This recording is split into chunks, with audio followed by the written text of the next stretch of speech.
शब्बीर ने कराची में एक ऐसी 6 बच्चों की मां को देखा है जिसे उसके शौहर के बाद उसके घर वालों ने भी ठुकरा दिया था और अब उसके पास सिर्फ एक ही रास्ता बचा था। जुबैदा अपनी 7 माह की बच्ची गोद में लिए आंसू बहाए जा रही थी। वो बिल्कुल एक उजड़ी सी औरत लग रही थी। ऐसा लग रहा था जैसे कोई दुख उसे अंदर से चाटे जा रहा था। आंखें सूजी हुई जैसे कई रोज से उसे नींद ना आई हो। थोड़ी देर में घर में एक शख्स दाखिल हुआ जो जुबैदा का शौहर इरशाद था। इरशाद जुबैदा के सामने से इस तरह गुजर गया जैसे जुबैदा उसके लिए कोई अजनबी औरत हो। जुबैदा ने दुपट्टे से अपने आंसू खुश्क किए और बच्ची को लेकर दूसरे कमरे में जाने लगी तो उसका शौहर मुंह ही मुंह में कुछ बड़बड़ाने लगा। मेरा भी दिमाग चल गया था जिस मनूस औरत से शादी कर ली। जुबैदा ने शौहर की बड़बड़ाहट सुनी तो उसके कदम रुक गए। वो आहिस्ता से शौहर की तरफ पलटी और उसकी पलंग के करीब आकर खड़ी हो गई। क्या बोल रहा था तू? जरा जोर से बोल। और कुछ नहीं बोल रहा था मैं। जाके अपना काम कर, दिमाग ना खराब कर मेरा। नहीं, आज फैसला होगा। अबे किस बात का फैसला?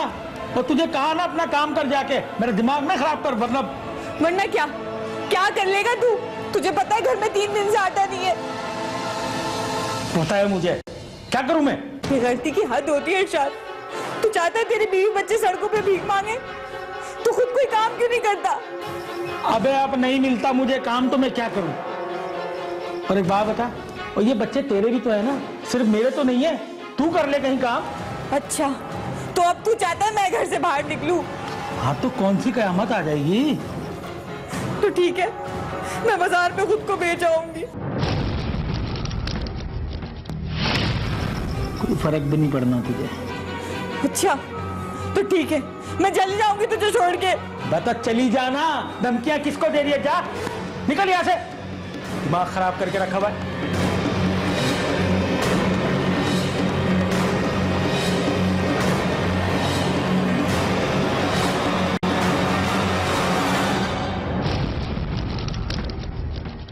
10 बरस पहले पसंद की शादी हुई थी। कुछ अरसे तो काम करता रहा, फिर उसके बाद वो बेरोजगार हो गया, जिसके बाद घर में फाके पड़ने लगे। गुर्बत और फाकों की वजह से मियाँ बीवी के दरमियान नाचाकी इस कदर बढ़ी कि शौहर तशद्दुद पर उतर आया। जुबैदा के 6 बच्चे थे जो उसकी पैर की जंजीर बने हुए थे, लेकिन उसने अपने शौहर को छोड़ने का फैसला कर लिया था। दूसरे दिन शब्बीर ने देखा कि जुबैदा अपनी 7 माह की बच्ची गोद में लिए तेजी से सड़क की तरफ जा रही थी। उसकी 8 साला बेटी और एक छोटा बेटा भी साथ था जो माँ के पीछे पीछे चल रहे थे। जुबैदा तेज तेज कदमों से चलते हुए स्टॉप पर पहुंच गई। एक खाली रिक्शा आया तो वो बच्चों को लेकर उसमें बैठ गई। जुबैदा शदीद उदासी के आलम में थी। उसने शौहर का घर छोड़ दिया था।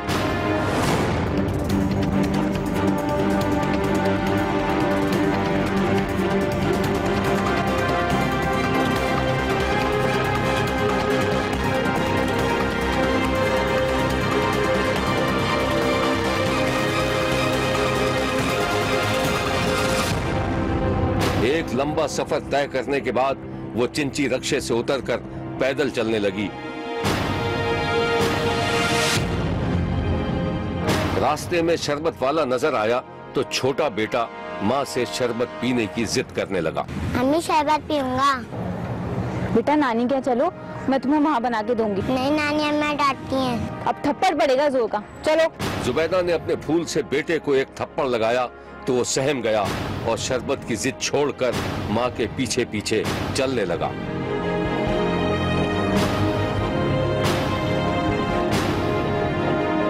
दो चार कदम चलने के बाद जुबैदा एक दरख्त की छांव में थक कर बैठ गई। उसने बेटे को सीने से लगाकर प्यार किया और दिलासा देकर दोबारा पैदल चलने लगी।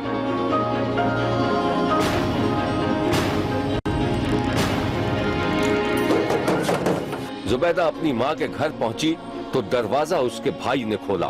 भाई ने अपनी बहन को देखते ही बुरा सा मुंह बना लिया। बच्चे मामू की तरफ लपके तो वो मुंह फेर कर अंदर चला गया। जुबैदा की माँ सामने से आई तो उसको सूरत हाल का अंदाजा हुआ। तू इस वक्त और तीनों को कहाँ छोड़ाई? अम्मा मैं उन्हें घर छोड़कर आ गई। और कौन देखभाल करेगा उनकी वहाँ? मुझे नहीं पता, मैं नहीं रहूंगी वहाँ पर। तो फिर कहाँ जाएगी? अम्मा मैं यहीं रह लूंगी, मेहनत मजदूरी कर लूंगी, यहीं सो जाऊंगी किसी कोने में। देख बेटा, तुझे तो हमारे घर के हालात पता है ना, और अपने भाई को तू अच्छी तरह जानती है, वो नहीं बर्दाश्त करेगा तुझे। मेरा बच्चा, मेरा कहना मान, तू चली जा बेटा कहीं पे भी। नहीं अम्मा, मैं कहाँ जाऊंगी? कौन है तेरे सिवा मेरा? अच्छा अंदर आ, चल।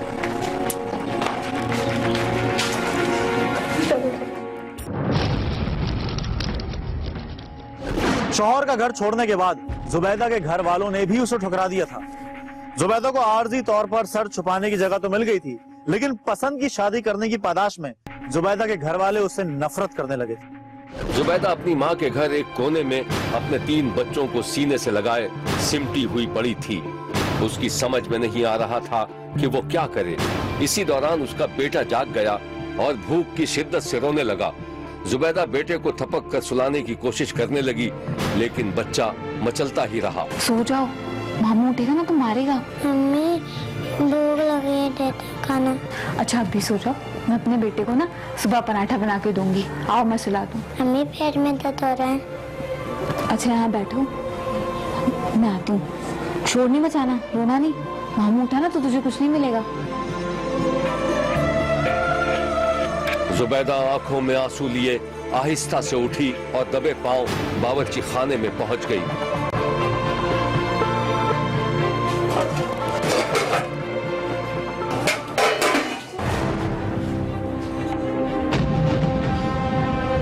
अभी वो हांडियों में झांकी रही थी कि बर्तनों की खटपट से उसके भाई की आंख खुल गई। जुबैदा का सांस खुश्क हो गया था। कौन है बावर्ची खाने में?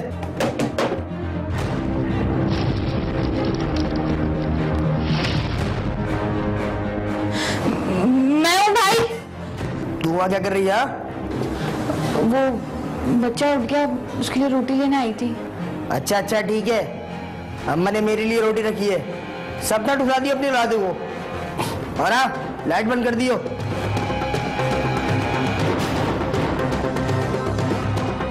भाई का तंज सुनकर जुबैदा सत्ते के आलम में आ गई और वो रोटी जो अभी उसने बर्तन से निकाली थी उसके हाथ से छूटकर दोबारा बर्तन में गिर गई।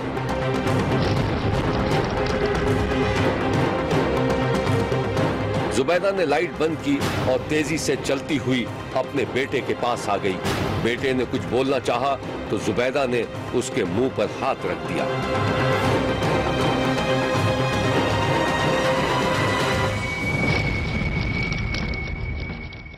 घर में 2 कौड़ी की हैसियत का एहसास होने के बाद जुबैदा का दिल चाह रहा था कि वो अपने बच्चों को जान से मार दे और खुद अपनी जिंदगी का भी खात्मा कर ले।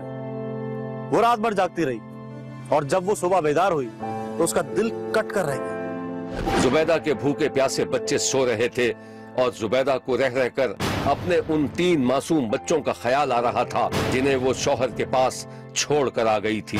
उसका जी चाहा कि वो जाकर अपने उन 3 बच्चों को भी ले आए और जैसे तैसे माँ के घर ही जिंदगी गुजार दे। ये ख्याल आते ही उसने अपनी चादर संभाली और दरवाजे की तरफ लपकी। जैसे ही जुबैदा ने दरवाजा खोला उसके होश उड़ गए। वो बच्चे जिन्हें वो शौहर के पास छोड़ आई थी घर की दहलीज पर सिमटे हुए सो रहे थे।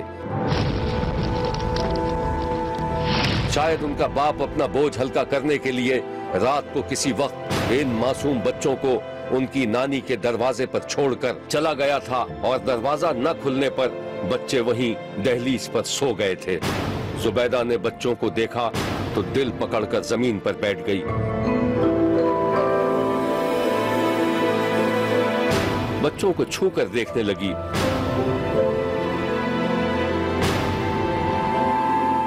इस दौरान जुबैदा का भाई भी दरवाजे पर आ गया। तुमको भी ले आया? हाँ, मुझे नहीं पता भाई, शायद इनका बाप ही नहीं यहाँ छोड़ के गया है। अम्मा, अम्मा ले संभाल, इन्हें भी 3 और आ गए। मैं तो जा रहा हूँ इस घर से। कौन आ गया? अरे इन्हें कौन छोड़ गया? कैसे पड़े हैं ये यहाँ पे?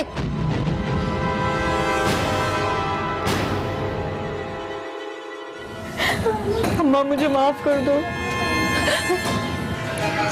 अच्छा चल, इन्हें तो उठा, उठो।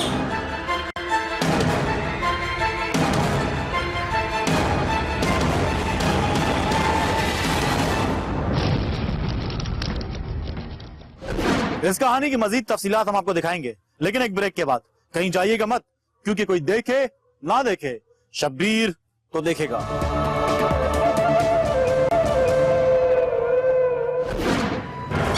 कौन आ गया? अरे इन्हें कौन छोड़ गया? कैसे पड़े हैं ये यहाँ पे?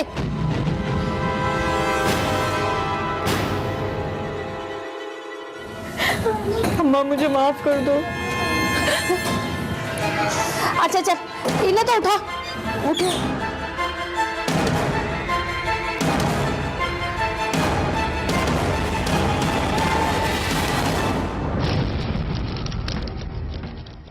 जुबैदा का भाई नाक भवें चढ़ाता हुआ वहां से चला गया तो जुबैदा की मां ने साफ साफ इनकार कर दिया कि वो जुबैदा को और उसके बच्चों को ज्यादा दिन तक नहीं रख सकेगी, क्योंकि खुद उनके हालात भी ठीक नहीं थे। एक दिन शब्बीर ने देखा कि जुबैदा अपने बच्चों को लेकर सड़क के किनारे किनारे चल रही थी।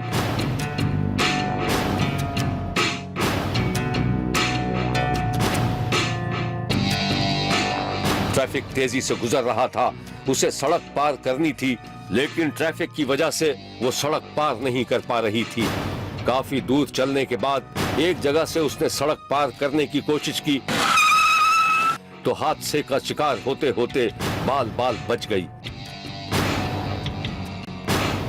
सड़क क्रॉस करने के बाद वो बस का इंतजार करने लगी। टावर पर उतरने के बाद अब जुबैदा का रुख ईदी सेंटर की तरफ था। अभी वो पैदल एधी सेंटर की तरफ जा ही रही थी कि पीछे से उसका शौहर भी आता दिखाई दिया। बच्चों ने बाप को देखा तो उससे लिपट गए। जुबैदा ने बच्चों को बाप से दूर करने की कोशिश की, लेकिन बच्चे बाप से लिपटे रहे। छोड़ो इन्हें, अब क्यों आए हो यहाँ? जाओ यहाँ से। पर तू इन बच्चों को लेकर जा कहाँ रही है? मैं नहीं दूंगी से। कहाँ जा रही है तू इनको लेकर? जब बाप के होते हुए बच्चे यतीम हो जाए ना, तो कहाँ जा सकती हूँ मैं? एडी सेंटर जा रही हूँ। चल मैं भी तेरे साथ चलता हूँ।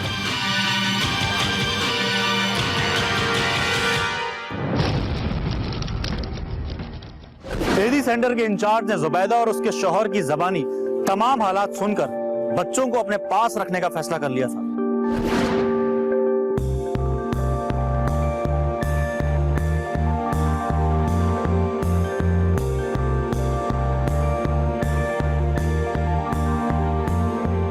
फाका ज़दा प्यारे प्यारे बच्चे एदी होम पहुंचे तो उन्हें बिल्किस एदी की शक्ल में एक ऐसी माँ मिल गई जिन्होंने बच्चों को इस बात का एहसास ही नहीं होने दिया कि वो किसी अजनबी जगह आ गए थे। शब्बीर जब एदी होम पहुंचा तो बच्चे खेल कूद और शरारतों में मगन थे। साफ सुथरे धुले धुलाए बच्चों को देखकर लग ही नहीं रहा था कि ये किसी गुर्बत ज़दा खानदान के बच्चे थे। शब्बीर खामोशी से बच्चों की उछल कूद और उनकी शौकियां देखता रहा, और जब शब्बीर ने बच्चों से बात की तो उनको माँ बाप के दरमियान होने वाली लड़ाइयों का एक एक लफ्ज याद था। मेरा वो बोलता है इन्हें थोड़ी के साथ मारता है, पता नहीं किस किस के साथ मारता है, पता नहीं। तो कभी पेपो के साथ मारता है, कभी ना कैंचियों के साथ मारता है, कभी तारों के साथ मारता है। फिर अम्मी इसलिए छोड़ के चली गई। क्यों मारता था तुम्हारा अब्बू से? इसलिए मारता था, बोलता पहले शेल्टर का काम करता था, फिर उसने सालन का काम कर दिया, उसका हाथ दर्द हो गया था, फिर उसके वजह से काम छूट गया। फिर मेरी अम्मी को बहुत मारता था। अब्बू बोलता था ये मेरे लिए पैसे लेकर, बोले भीख मांग के लेके, पता नहीं कहाँ से लेकर था। अम्मी को मारता था वो। अम्मी को मारता था? क्यों मारता था? अम्मी फिर चली गई ना अब्बा, पहले अम्मी को क्यों मारता था अब्बा? अबू इतनी मारता था पेछेला। हाँ झगड़ा करते। झगड़ा करते थे? अच्छा, क्यों झगड़ा करते थे? पैसे ला। पैसे लाओ? कौन कहता था पैसे लाओ? अबू।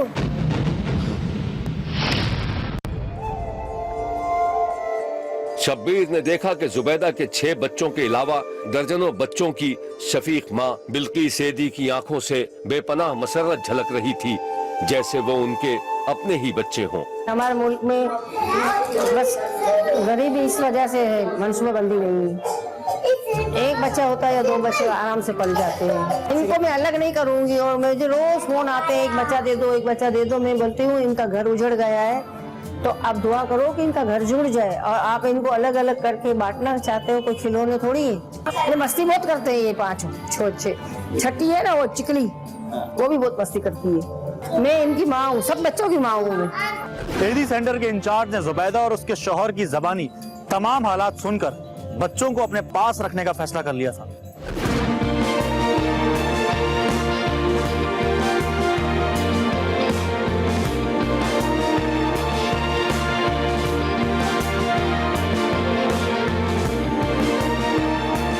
एदी होम में हर तरफ खिलौने ही खिलौने थे। कुछ खिलौने प्लास्टिक से बनाए गए थे और कुछ प्यारे प्यारे खिलौने इस दुनिया के मालिक मुख्तार ने तख्लीक किए थे। ये बच्चे जो इतनी कम उम्री में दुख से आशना हो गए थे, अपनी फितरी जिबल्लत की वजह से मायूस नहीं थे। कोई डॉक्टर बनना चाहता था, कोई खिलाड़ी और कोई कारी साहब। क्या बनोगे? कारी साहब। तुम क्या बनोगे? तुम क्या बनोगे अवेश? खिलाड़ी बनेगा। अवेश बनेगा खिलाड़ी। क्या बनोगे तुम? डॉक्टर। डॉक्टर बन के क्या करोगे? टिक्के लगाऊंगा। एमन क्या बनेगी? पर्चियां देगी। डॉक्टर। पर्चियां दूंगी। पर्चियां दोगी? किसको पर्चियां दोगी? औरतों को। जुबैदा किस तरह एदी सेंटर पहुंची थी और उसकी मदद किस तरह की गई, इसकी तफसीलात एदी सेंटर के इंचार्ज ने शब्बीर को कुछ इस तरह बताई। कहने कि ये 6 बच्चों को मैं नहीं पाल सकती। वजह ये थी कि उसने 9 साल कबल मतलब ये कि पसंद की शादी की थी, अपनी मोहब्बत की, तो घर वालों ने छोड़ दिया था। उसका ये कहना था कि मेरे घर वाले, खासतौर पे मेरे भाई वगैरह, मुझे मेरे बच्चों को रखने तैयार नहीं है। बच्चे आप यकीन माने 6 बच्चे थे, 2 दिन रही हैं। मैंने दोपहर का जो खाना खाया था उसमें जो बचा था बच्चे उस पर टूट पड़े। मैं कांप गया, मैंने कहा ये क्या हो रहा है। शब्बीर सोच रहा था कि क्या ये बच्चे कभी अपने माँ बाप से नहीं मिल पाएंगे, लेकिन एक दिन शब्बीर को खबर मिली कि जुबैदा के शौहर ने अपनी बीवी से माफी मांग ली और एदी की मदद से काम पर भी लग गया, जिसके बाद बच्चे माँ बाप के हवाले कर दिए गए। देखते रहिए, क्योंकि कोई देखे न देखे, शब्बीर तो देखेगा। शब्बीर ने मुल्तान में 2 ऐसे जवान भाइयों को देखा है जो अपनी जहनी माजूरी की वजह से अपने वालिदैन के लिए एक जिंदा लाश में तब्दील हो गए थे। गरीब वालिदैन ने अपनी बिसात के मुताबिक उनका इलाज करवाने की बहुत कोशिश की, लेकिन फिर भी उनकी हालत मजीद बिगड़ती चली गई। जहनी तौर पर जवान बेटों की देखभाल करते करते अभी माजूर हाथ थक चुके थे। एक दिन अचानक उन्होंने ऐसा फैसला किया जिस पर अमल करना शायद नामुमकिन था। बूढ़ी माँ इंतहाई घबराहट और परेशानी के आलम में सीढ़ियां चढ़ रही थी। तेज तेज चलने की वजह से उसका सांस फूलता जा रहा था, लेकिन वो जल्द से जल्द छत पर पहुंच जाना चाहती थी। सीढ़ियां चढ़ते चढ़ते वो अपने छोटे बेटे को भी मदद के लिए आवाज देती जा रही थी, लेकिन उस दिन घर में कोई नहीं था। माँ किसी न किसी तरह छत पर पहुंची तो एक मंजर देखकर ठिठर गई। छत पर हिफाजती दीवार मौजूद नहीं थी और उसका 26 साला जहनी माजूर बेटा बिल्कुल छत के किनारे खामोश बैठा हुआ था। माँ ने छत पर पहुंचते ही बेटे को आवाज दी, मगर वो उसी तरह गुमसुम बैठा रहा। माँ बेटे को आवाज देते हुए एहतियात से उसकी तरफ बढ़ रही थी और बेटा गुमसुम बैठा हुआ था। माँ को खौफ था कि कहीं उसका बेटा छत से छलांग न लगा दे। माँ जैसे ही बेटे के करीब पहुंची, 26 साला वसीम तेजी से उठा और माँ से दूर भागने लगा। ना बेटा, ना मेरा बच्चा। देख, बात सुन, नीचे चल। तेरा अब्बा तेरे लिए साइकिल लाया है। आ नीचे चल। तू मारेगी, मैं नहीं दूंगा। नहीं मेरा बेटा, मैं तुझे क्यों मारूंगी? आ मेरा माँ लाल। मजीद मोहतात हो गई थी। हाँ मेरा वो बेटा। बिल्कुल खामोश होकर एक जगह रुक गई। इसी दौरान वसीम का बाप भी छत पर आ गया। बाप को देखते ही अचानक 26 साला ज़हनी माजूर बेटा उसकी तरफ लपका और उसके सीने से लगकर माँ की शिकायत करने लगा। ना मेरे लाल ना, तेरी माँ तुझसे प्यार करती है। साइकिल लाया मेरे लिए। नीचे चल, तेरी साइकिल लाया हूँ।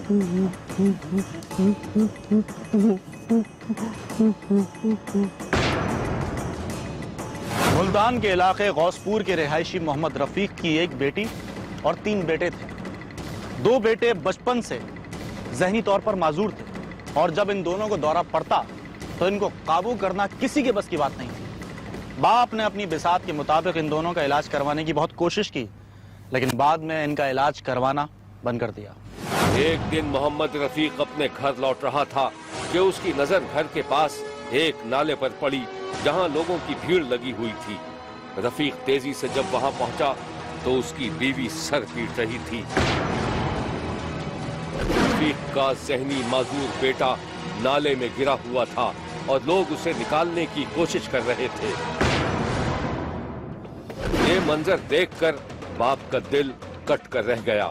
उसने बीवी को तसल्ली दी, नाले में झांका और खुद भी नाले में उतरकर महल्ले वालों की मदद से बेटे को बाहर निकालने लगा। बेटा बाहर निकला तो नीम बेहोशी के आलम में था। उसके जिस्म पर खराशें आई थीं। माँ अपने बेटे से लिपट गई। 26 साला वसीम को बाप ने सहारे से उठाया और करीबी खड़े एक ठेले पर लिटाकर अपने घर ले गया। जैसे ही रफीक और उसकी बीवी माजूर बेटे को लेकर घर में दाखिल हुए, रफीक का दूसरा 22 साला ज़हनी माजूर बेटा उन्हें देखकर तालियां बजाने लगा। माँ बाप ने मिलजुल कर वसीम को एक पलंग पर लिटाया और करीबी बड़ी रस्सी से उसके हाथ बांध दिए ताकि वसीम अपने आप को कोई नुकसान न पहुंचा सके। बाप तो सुबह काम पर चला जाता था, लेकिन माँ के लिए दोनों ज़हनी तौर पर माजूर बच्चों को संभालना तकरीबन नामुमकिन था। खैर तो है, क्यों रो रही है तू? क्या करूं? अल्लाह ताला ने पता नहीं मेरे नसीब में क्या लिखा है। मेरी बात सुन, पीर साहब ने कहा है कि बच्चों को मज़ार पे भेज दे, बच्चे वहाँ ठीक हो जाएंगे। नहीं नहीं, मैं मर जाऊंगी। मैं अपने बेटों को इतनी दूर नहीं भेज सकती। देख मेरी बात को समझा कर, खुदा न खास्ता बच्चों ने किसी को नुकसान पहुंचा दिया या खुद को कुछ कर दिया तो फिर तू क्या करेगी? इस कहानी की मजीद तफसीलात हम आपको दिखाएंगे, लेकिन एक ब्रेक के बाद। कहीं जाइएगा मत, क्योंकि कोई देखे ना देखे, शब्बीर तो देखेगा। अल्लाह ताला ने पता नहीं मेरे नसीब में क्या लिखा है। मेरी बात सुन, पीर साहब ने कहा है कि बच्चों को मज़ार पे भेज दे, बच्चे वहाँ ठीक हो जाएंगे। नहीं नहीं, मैं मर जाऊंगी। मैं अपने बेटों को इतनी दूर नहीं भेज सकती। देख मेरी बात को समझा कर, खुदा न खास्ता बच्चों ने किसी को नुकसान पहुंचा दिया या खुद को कुछ कर दिया तो फिर तू क्या करेगी? शौहर मशवरे देकर सो गया। बीवी काफी देर तक जागती रही। फिर कुछ लम्हों के बाद वो भी सो गई। फिर उसने सोते में एक भयानक ख्वाब देखा और वो एक भयानक चीख मारकर नींद से बेदार हो गई। क्या खैर था? क्या क्या हुआ? तू मेरे बच्चों को मारना चाहता है? तू मेरे बच्चों को सर देना चाहता है? नहीं, तूने कोई सपना देखा? तूने ख्वाब देखा है? कोई ख्वाब देखा है ना? हैं? देखा है ना? ख्वाब देखा है।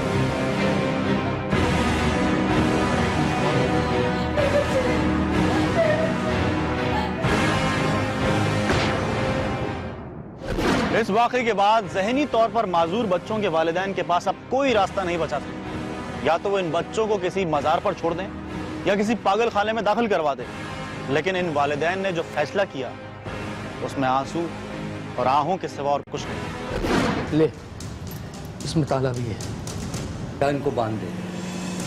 तू बांध दे इन्हें। देख, मैं नहीं कर सकती ना, मेरे हाथ कब कब आ रहे हैं। मुझे मालूम नहीं था कि तुम इतने कमजोर दिल के निकलोगे। ला दे मुझे।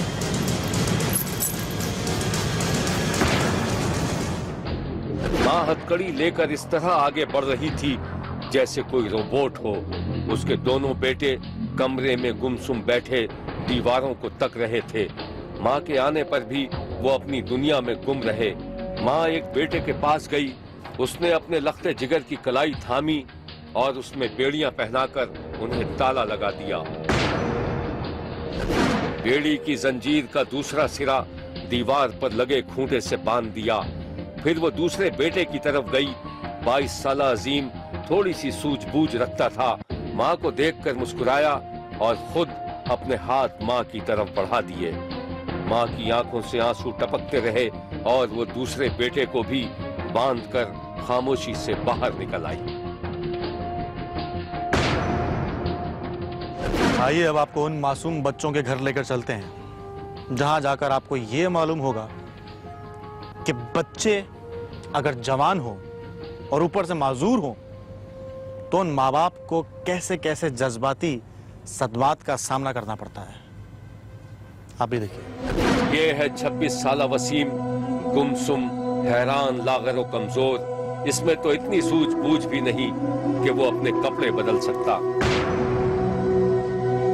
ये है वो जंजीरें जिनसे माँ बाप ने खुद अपने बेटों को जकड़ दिया था। क्या कभी कोई माँ ये तसव्वुर कर सकती है कि वो अपने बेटों को जंजीरों में जकड़ कर रखेगी? और ये है दूसरा बेटा 22 साला अजीम, जिसमें थोड़ी बहुत समझबूझ तो है, लेकिन ये भी कुछ करने के काबिल नहीं। जरा देखिए माँ बाप और इन दोनों बेटों के रोजो शब किस तरह गुजरते थे।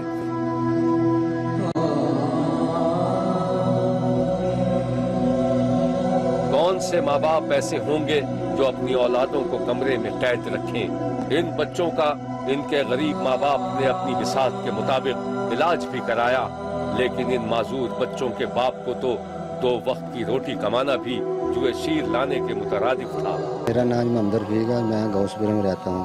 मेरे 4 बेटे हैं, एक बेटी है, 3 बेटे हैं। 2 बेटे मेरे बीमार वहाँ इलाज बड़ा कराया लाहौर में अस्पताल 6 महीने कराया। बहुत इलाज महंगा, वो कहते ठीक हो जाएंगे, कभी कहते नहीं ठीक होंगे। तो मेरी हुकूमत से यही अपील है कि वो मेरे बच्चों का इलाज कराएं तो बड़ी मेहरबानी होगी। शब्बीर सोचता है कि इस माँ ने अपने बेटे के लिए कैसे कैसे ख्वाब देखे होंगे।